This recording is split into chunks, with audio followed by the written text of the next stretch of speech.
Hello guys, welcome to all of you. आज की इस वीडियो में हम बात करेंगे कुछ फंडामेंटल थ्योरम्स की जो कि वेक्टर इंटीग्रेशन में आती हैं आपके। ठीक है, वेक्टर इंटीग्रेशन में जो मेन थ्योरम्स हैं ना आपके, उनके बारे में बात करेंगे। तो 3 थ्योरम्स हैं वेक्टर इंटीग्रेशन में जो आपको पढ़नी है।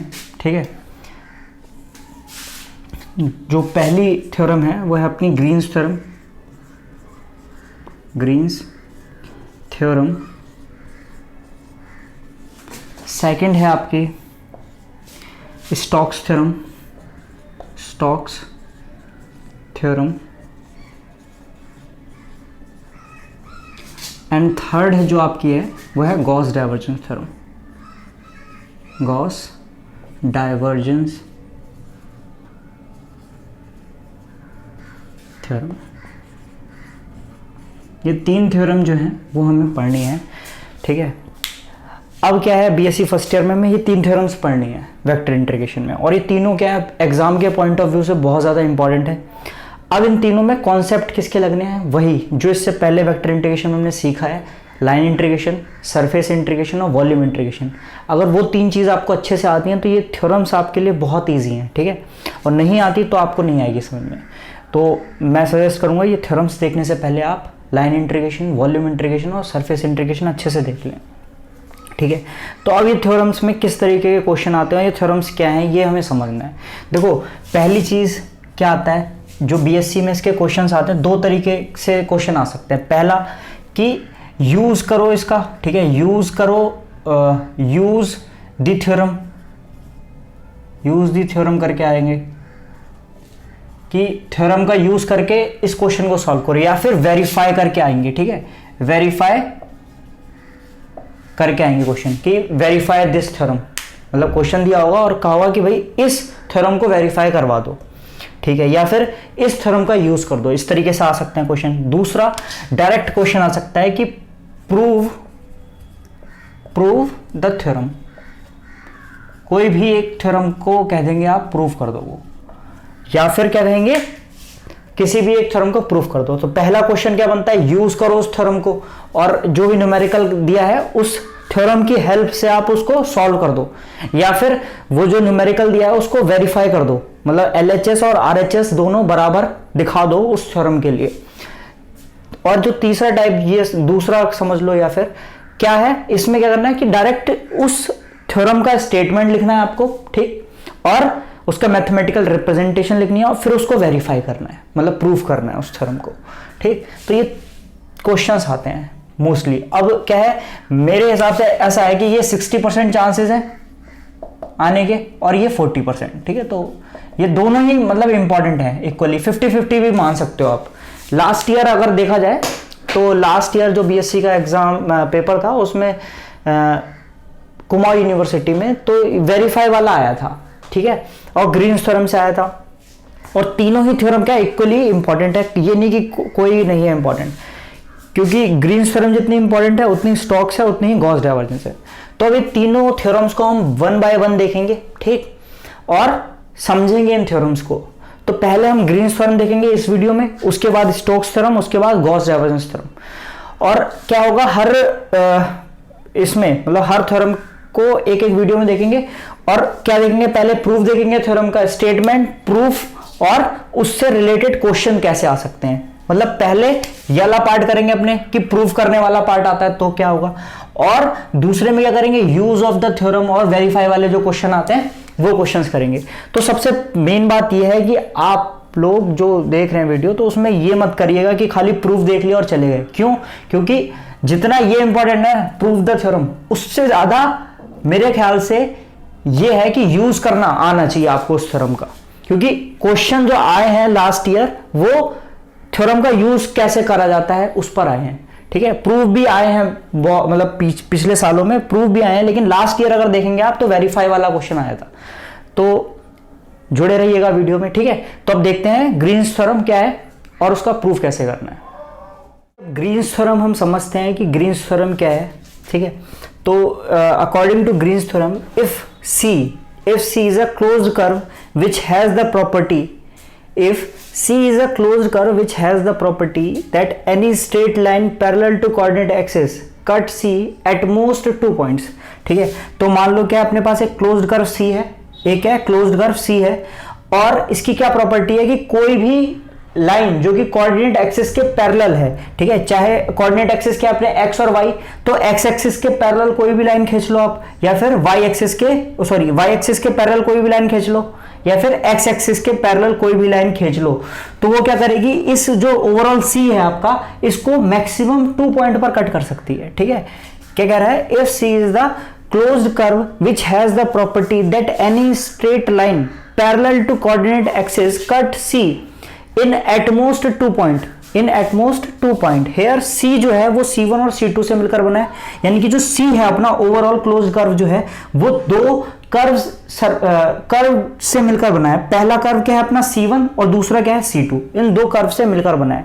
अब क्या कह रहा है, let the equation of C1, यानी कि जो पहला कर्व है उसकी इक्वेशन हम मान लेते हैं y इक्वल्स टू y1x, ठीक है।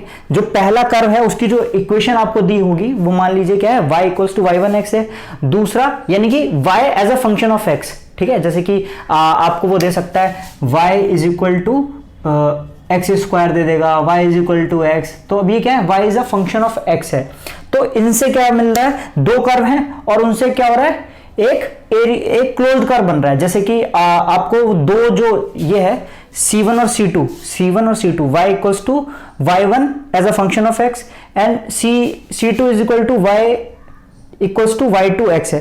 तो अब ये कैसे दे सकते हैं, जैसे कि आपको दे सकता है, वो क्या दे सकता है, पहला दे दिया आपको y1 जो दे दिया वो आपको दे दिया y is equal to x दे दिया, दूसरा दे दिया y is equal to x square, ठीक है। तो अब इससे क्या होगा, इससे भी एक क्लोज्ड क्या होगा, कर्व बाउंड होगा, और वो कैसा दिखेगा, वो देखो ऐसा दिखेगा, जैसे कि ये है। अब y is equal to x line आप पता है ऐसी जाती है, और y is equal to x square ऐसी जाती है, सॉरी ऐसे जाएगी, ऐसे ये, ठीक है। तो ये वाली लाइन हो गई y is equal to x square, और ये हो गई y is equal to x ऊपर वाली, ठीक है। तो ये पहला कर्व सरफेस हो गया, ये दूसरा हो गया। अब क्या है, इस पे कोई भी आप लाइन खींचते हो इस कर्व के, जैसे यहां पर मैं कर्व बना के दिखाता हूं आपको, ठीक है। ये अपना कर्व है ऐसे करके, ये y is equal to x है और ये है y equals to x square. तो इसके पैरेलल आप कोई भी लाइन खींच रहे हो, जब आप कोई भी लाइन खींच रहे हो एक्स एक्सिस के पैरेलल, तो वो इस कर्व को, इस क्लोज्ड कर्व को मैक्सिमम 2 जगह कट कर सकती है। तो ऐसे ही जितने भी कर्व हैं उनके लिए ये थ्योरम क्या है, एप्लीकेबल है। उतने जितने कर्व होंगे ना ऐसे, उनके लिए थ्योरम एप्लीकेबल है। अब ये थ्योरम कहती क्या है, ये समझते हैं हम, ठीक है। देखो सरफेस, जो सरफेस एरिया होते हैं वो दो तरीके के होते हैं, या तो 3D सरफेस एरिया होगा या फिर आपका 2D सरफेस एरिया हो गया। 2D जो अपना 2D सरफेस एरिया हो गया वो प्रोजेक्शन टाइप का हो गया, ठीक है। एक्स वाई प्लेन, किसी एक प्लेन पर जो सरफेस एरिया आता है वो आपका क्या होता है, 2D सरफेस एरिया हो गया। और जैसे कि एक बॉल है और बॉल का जो ऊपरी हिस्सा है, ठीक है, वो क्या है, 3D सरफेस एरिया हो गया, ठीक है। तो अब ये जो है यहां पर ये 2D सरफेसेस के लिए है, जो ग्रीन्स थ्योरम एप्लीकेबल है अपनी, वो किसके लिए है, 2D सरफेसेस के लिए है। तो यहां तक अपन ने समझ लिया था कि अब जो C1 का जो C1 दिया होगा वो आपको इस तरीके से दिया होगा, y is equal to x, इस तरीके से समथिंग कुछ दिया होगा, और y इज इक्वल टू जो C2 दिया होगा वो भी as a y as a function of x दिया होगा। And R is the region bounded by curve C।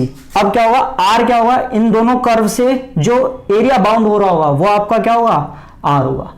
अब क्या होगा, तो ये थ्योरम क्या कहती है, इसका जो मैथमेटिकल रिप्रेजेंटेशन है वो क्या कहती है, line integration over C, closed curve C।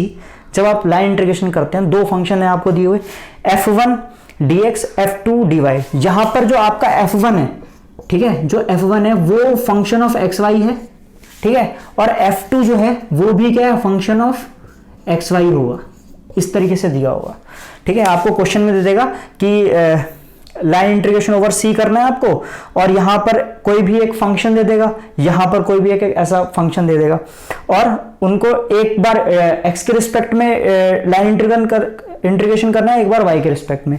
अब आपको उसको सॉल्व करना है, तो आप ये थ्योरम लगा सकते हो। तो ये थ्योरम क्या कहती है कि जो LHS होगा वो RHS के बराबर होगा। RHS में क्या कर सकते हैं हम, कि ये जो यहां पर जो फंक्शन दिया है उसका मैं क्या कर सकता हूं, डेल x के रिस्पेक्ट में partial differentiation minus del x f1 का डेल y के रिस्पेक्ट में पार्शियल डिफरेंशिएशन को, जब इन दोनों को आपस में माइनस करते हैं तो dx dy, यानी कि उसके सरफेस इंटीग्रेशन के बराबर होता है। तो ये मैथमेटिकल रिप्रेजेंटेशन है, ठीक है। क्या है कि line integration of f1 dx plus f2 dy, और यहां पर क्या है double integration del f2 over del x minus del f1 over del y dx dy। तो ये हुई इसकी mathematical representation of Green's theorem. अब क्वेश्चन किस तरीके के आते हैं, उसमें आपको ये दे देगा, मान लो क्या LHS दे दिया उसने, LHS दे दिया, उसमें आपको f1 दे देगा, f1 कुछ लिखा होगा फंक्शन, ठीक है, f2 को भी फंक्शन दिया होगा, और आपको दो कर्व दे देगा जो कि एक क्या कर रहे होंगे 2D एरिया बाउंड कर रहे होंगे। अब आपको क्या करना होगा, ग्रीन्स थ्योरम अप्लाई करनी होगी और उसकी क्या निकालनी होगी, वैल्यू निकालनी होगी। तो देखते हैं ये। अब सबसे इसके बाद क्या करेंगे हम, अब ये तो हमने समझ लिया कि कहते क्या है ग्रीन्स थ्योरम। अब हमें करना क्या है, इसका प्रूफ करना है कि हाँ ये चीज बराबर होती है एक्चुअल में, ठीक है। तो देखते हैं इसका प्रूफ, देखते हैं हम ग्रीन्स थ्योरम का प्रूफ देखते हैं, ठीक है। तो ग्रीन्स थ्योरम का जो मैथमेटिकल स्टेटमेंट है वो क्या है, उसको मैं लिख सकता हूँ, क्या लिख सकता हूँ कि line integration of close curve C f1 dx plus f2 dy जो आपका होगा वो किसके बराबर होगा, r del f2 over del x minus del f1 over del y, ये हो जाएगा। और यहाँ पर क्या होगा आपका dx dy होगा। क्लियर है यहाँ तक बात? आई होप किसी को कोई दिक्कत नहीं होगी। अब क्या है, ये हमें प्रूफ करना है। इससे पहले अब इसको प्रूफ करने के लिए हम क्या करते हैं, मान लीजिए मैं क्या करता हूँ, अपना RHS से स्टार्ट करता हूँ, ठीक है। RHS ले लेता हूँ, RHS से भी एक पॉइंट एक प्रूफ कर रहा हूँ, ठीक है। RHS से ले रहा हूँ। तो RHS क्या है अपना, RHS है डबल इंटीग्रेशन R, और यहाँ से मैं फंक्शन ले लेता हूँ अपना, मान लो del f1 over del y dx dy ले लिया मैंने, ठीक। सिर्फ क्या लिया मैंने, अंदर इंटीग्रेशन कर दी। तो एक बार तो ये del f2 over del x के संग ये डेल है, देखो ये कटेंगे नहीं क्योंकि ये क्या है, ये पार्शियल डिफरेंशिएशन का डेल है, और ये एग्जैक्ट डिफरेंशिएशन का d है, तो ये कटेंगे नहीं आपस में। आप सोचो काट दो, ऐसा कुछ नहीं होने वाला, ठीक है ना। तो ये क्या है f2 del f2 over del x, ये अंदर मल्टीप्लाई हो जाएगा और इससे भी मल्टीप्लाई होगा। तो हम क्या ले रहे हैं, सिर्फ ये वाला पार्ट ले रहे हैं, ये वाला पार्ट नहीं ले रहे। अभी हम ये वाला पार्ट ले रहे हैं, RHS भी नहीं कह सकते इसको, प्योर RHS नहीं ले रहे हैं हम, खाली ये पार्ट ले रहे हैं, देखते हैं क्या आता है, ठीक है। और उसके बाद आगे का हम देखेंगे। सिर्फ यहां से स्टार्ट करते हैं, प्रूफ कर रहे हैं हम, ठीक है। प्रूफ देखते हैं, इसका प्रूफ देखते हैं। तो स्टार्ट कर रहे हैं। अब यहां से हमने ले लिया ये। अब क्या होता है कि अपने पास जो मैंने बताया क्लोज्ड कर्व होगा। क्लोज्ड कर्व कैसा होगा अपना, ये है, ये अपना क्या है, ये अपना एक्स एक्सिस है, ये वाई एक्सिस है। दो कर्व जा रहे हैं, पहला ऐसे, दूसरा कोई मान लो ऐसे जा रहा है, ठीक। तो ये अपना क्या दे रहा है, यहां से ये दे रहा है, ये दे रहा है अपना C1 और ये दे रहा है C2, और ये यहां पर एक्स एक्सिस पे काट रहा है, ये एक्सिस पे यहाँ पे काट रहा है, ये A पॉइंट पे काट रहा है, ये B पॉइंट पे काट रहा है। इसको A मान लो, इस पॉइंट को C मान ले रहे हैं, ठीक है, ठीक है। इसको C भी क्या मान लो, इसको मान लो B मान ले रहे हैं, ठीक है, C B मान लेते हैं, ठीक है, कैपिटल B। अब क्या है, ये मान लिया हमने, ठीक है। तो मैंने बताया था पीछे जो डेफिनेशन है उसमें जो C1 है वो एक्चुअल में क्या है, y is equal to y1, x को रिप्रेजेंट कर रहा है कर्व, और जो इसके लिए कर्व है वो y इक्वल्स टू y2x है। क्लियर है बात? अब देखो क्या होता है, ये हमने ले लिया प्रोजेक्शन टू, ये क्या है डबल इंटीग्रेशन एक तरीके से। और अगर मैं इस कर्व के लिए इसकी लिमिट्स लिखना चाहूँ तो कैसे लिखूंगा, देखो अभी हम लिमिट, अगर आपने सरफेस इंटीग्रेशन पढ़ा होगा तो उसमें मैंने बताया था, जैसे कि अगर मान लो अपना क्या लेते हैं, जब प्रोजेक्शन लेते हैं और प्रोजेक्शन के बाद इस तरीके से लाइन बचती है एक, ठीक है, इस तरीके से बचती है एक लाइन जारी होती है एक्स और वाई से। तो उसकी हम लिमिट कैसे लेते हैं, उसकी लिमिट लेते हैं कि 0 से यहाँ पे मान लो 3 है और ये एक लाइन जा रही है y plus x is equal to 3, ऐसे जा रही है।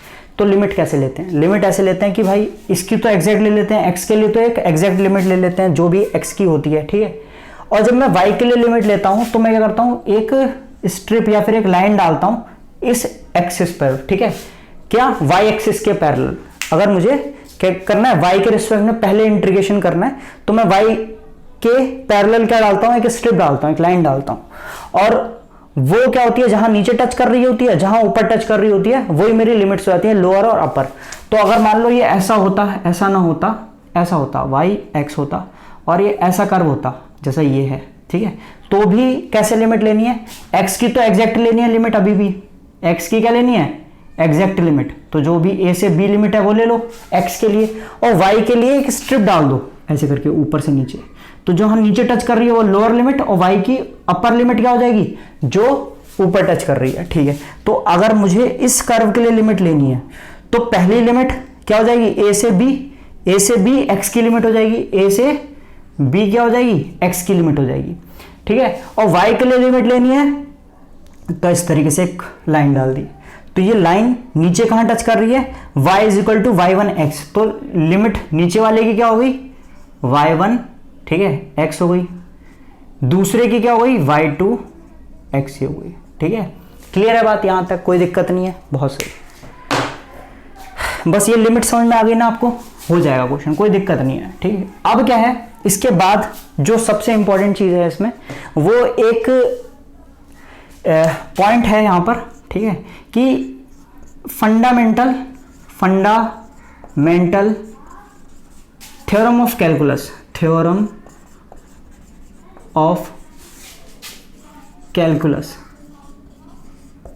फंडामेंटल थ्योरम ऑफ कैलकुलस करके एक थ्योरम है। तो वो कहती क्या है, वो क्या कहती है कि आप अगर क्या कर रहे हो, इंटीग्रेशन कर रहे हो a से b, किसका कर रहे हो, मान लो ऐसे कर रहे हो, df ओवर dx कर रहे हो, और यहां भी आपका x है, ठीक है, df ओवर dx कर रहे हो, और यहां भी आपका x के रिस्पेक्ट में इंटीग्रेशन भी हो रहा है। तो आप कुछ मत करो, डायरेक्ट इसको लिख दो, इस f को इसकी अपर लिमिट और लोअर लिमिट के माइनस में लिख दो, ठीक है। तो b माइनस f a, इस तरीके से आप लिख सकते हो, ठीक है, अकॉर्डिंग टू दिस थ्योरम। क्या है, अगर आप डिफरेंशिएशन कर रहे हो del f over del x, और फिर उसका इंटीग्रेशन हो रहा है, तो कुछ मत करो, इसको डिफरेंशिएट करने की जरूरत नहीं है, डायरेक्ट ऐसे लिख दो कि f B minus F a. तो ये होती है फंडामेंटल थ्योरम ऑफ कैलकुलस। अब इसका हम यूज करेंगे यहां पर, ठीक है, तो ये आप साइड में लिख लीजिए, इसका भी यूज करने वाले हैं हम लोग, ठीक है। तो ये अपनों को दे रखा है ऊपर, मैं इसको साइड में लिख दे रहा हूं, ये आप अच्छे से नोट डाउन कर लो, ठीक है। मेरे पास कम स्पेस है इसलिए मुझे मिटाना पड़ रहा है। ये सेकंड पॉइंट हो जाएगा इसके बाद। तो हम किसका यूज करने वाले हैं, हम करने वाले हैं यूज कि A to B del D F over D X है अगर अपने पास, तो उसको F B minus F A लिख सकता हूं मैं, ठीक है। यहां तक क्लियर है बात। अब इसको क्या करूंगा मैं, इसको क्योंकि मैंने लिमिट क्या ली है, y की पहले लिया, तो मैं y के रिस्पेक्ट में इंटीग्रेशन पहले करूंगा, ठीक है। हमेशा याद रखना, अगर आपको x के रिस्पेक्ट में पहले इंटीग्रेशन करनी थी, तो आप जो स्ट्रिप डालते वो यहां पे डालते हो, y की लिमिट एग्जैक्ट लेते हैं, उसको छोड़ दो, अब जो करा है उसके हिसाब से देखते हैं, ठीक। तो हमने क्या करा, पहले y के रिस्पेक्ट में इंटीग्रेशन करेंगे a से b, और ये हो गया अंदर ये क्या integration F y1 x y2 x, ठीक है, और यहाँ पर है अपना डेल f1 ओवर, ठीक है, डेल y है, सॉरी डेल y, और डेल y के रिस्पेक्ट में पहले इंटीग्रेशन है, उसके बाद डेल x के बाद रिस्पेक्ट में बाद में होगी, तो उसको बाहर लिख दिया, ये अंदर हो रही है, ठीक। अब फंडामेंटल थ्योरम ऑफ कैलकुलस क्या कहती है कि ये है, अब ये फंडामेंटल थ्योरम ऑफ कैलकुलस के अकॉर्डिंगली है बिल्कुल, ठीक है ना। तो मैं इसमें ये थ्योरम लगा सकता हूँ। तो फिर क्या आएगा, देखो क्या बचेगा, ए टू बी, यहाँ बचा अपना F1 y, ठीक है, y2 x आ रहा है यहाँ पर, ठीक है, जो भी आपका, माइनस F1 y1 x आ रहा है, ठीक है, और यहाँ पर अपना dx आ रहा है। क्लियर है बात। अब ये दोनों के संग मल्टीप्लाई में है, तो अंदर मल्टीप्लाई में आ जाएगा दोनों के लिए, ठीक है, तो कर देते हैं। ठीक है, तो आएगा तो क्या होगा, ए टू बी F1 y2x, ठीक है, dx minus a to b F1 y1x dx। ये आ रहा है, आ जाएगा, ये क्लियर है बात। अब क्या है, इसकी लिमिट मैं चेंज कर दे रहा हूँ। ठीक है, लिमिट b से a कर दे रहा हूँ, b से a कर दे रहा हूँ, तो माइनस का साइन बाहर आ जाएगा, कोई दिक्कत नहीं है। ठीक है ना, b से a कर दिया तो क्या हो जाएगा, ये चेंज हो जाएगा, माइनस का साइन बाहर आ जाएगा। अब देखते हैं कि देखो पहला कर्व क्या है, पहला y2 कर्व। ठीक है, y2 कर्व कहां से कहां तक, b से a, b से a तो आ रहा है, b से a आ रहा है y2 कर्व। अरे यहां पर y2 है, इसका मतलब क्या है, y2 मतलब C2 कर्व जो है अपना, ये y2 ये, ठीक है ना। तो ये कहां से, b से a आ रहा है, b से a आ रहा है। ठीक है, तो इसको मैं इस तरीके से लिख सकता हूं कि माइनस C2, ठीक है, माइनस C2 F1, ठीक है, F1 y2 x dx लिख सकता हूं। क्लियर है बात। ठीक है, अब y2 भी लिखने की जरूरत नहीं है क्योंकि C2 लिख दिया ना, y2 भी मत लिखो, कोई दिक्कत नहीं है, F1 dx लिख दो, कोई दिक्कत नहीं। ठीक, ये हो गया। दूसरे केस में लिमिट क्या है, a से b जा रहे हैं और y1 कर्व है, a से b जा रहा हूं, देखिए डायरेक्शन भी देखिए, a से b जा रहा हूं और कर्व क्या है, y1 वाला है। ठीक है, तो इसको माइनस C1 F1 dx लिख दिया। ठीक है, क्लियर है बात। ये C2 है, ये C1 है। अब ये दोनों कर्व जब मिल जा रहे हैं आपस में, C2 और C1 जब ऐसे करें, C1 और C2 जब मिल रहे हैं तो क्या बन रहा है, क्लोज्ड कर्व बन रहा है ना। क्या बन रहा है, क्लोज्ड कर्व। तो माइनस का साइन कॉमन ले लूंगा मैं और उन दोनों कर्व को ऐड कर रहा हूं जब मैं, तो मेरे को मिल रहा है क्लोज्ड कर्व C, माइनस का साइन बाहर कॉमन ले लो ऐसे करके और ये बन जाएगा प्लस का। ठीक है, और ये दोनों प्लस के हो गए, तो यहां पर क्या मिला मेरे को, क्या है, closed curve C F1 dx, closed curve C, ठीक है, F1 dx मिल गया। तो यानी कि इस चीज के लिए मेरे को क्या मिला, माइनस का F1 dx।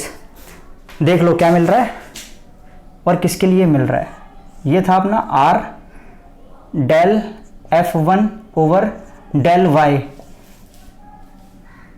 ठीक है, ये था dx dy। इसके लिए मुझको क्या मिला, माइनस का closed curve C F1 dx। ठीक है, क्लोज्ड कर्व F1 dx। अब इसको मिटा सकता हूं मैं। ठीक है, मिटा देते हैं।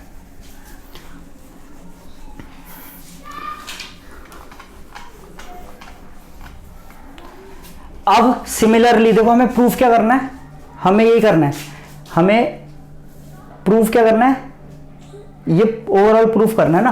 तो ऐसे ही जैसे ये निकाला ना, ऐसे ही मैं दूसरे पार्ट के लिए क्या निकाल सकता हूं कि अगर मैं यहां पर ले लूं F2 dx, sorry del x है ना, डेल x और डेल dx dy ले लूं, तो उसकी जो आएगी वैल्यू वो close integration over C F2 dy आएगी।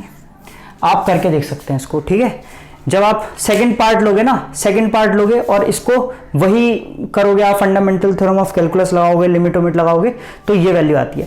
तो आप इसको डायरेक्टली लिख लो, पेपर में भी डायरेक्ट यहां तक करो, उसके बाद लिख लो एंड सिमिलरली वी गेट क्या मिल रहा है, ये मिल रहा है। ठीक है, और फ्रॉम इसको बना दो equation 1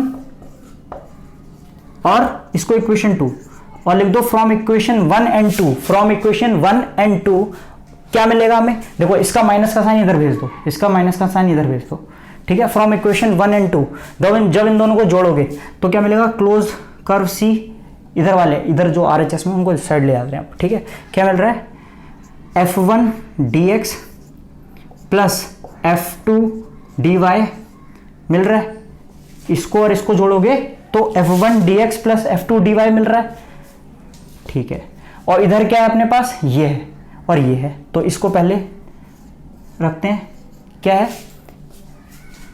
del f2 over del x minus क्या है del f1 over del y, और बाहर क्या है dx dy, और यही तो हमें प्रूफ करना था, और यही ग्रीन्स थ्योरम होती है, ठीक है। तो हो गया ये प्रूफ आपका ग्रीन्स थ्योरम का, ठीक है। यही आपको प्रूफ करना है ग्रीन्स थ्योरम में। अब क्या है, प्रूफ देख लिया। अब मेरे ख्याल से ये वीडियो काफी लेंथी हो रही है, तो एक और वीडियो करते हैं, उसमें हम क्या करते हैं, इसके न्यूमेरिकल्स देखते हैं ग्रीन्स थ्योरम के कितने हैं, और फिर आगे की थ्योरम्स जल्दी जल्दी करते हैं, ठीक है। तो आई होप ये जो वीडियो आपके लिए काफ़ी हेल्पफुल रही होगी। तो मिलते हैं नेक्स्ट वीडियो में, तब तक के लिए thanks for watching, thank you.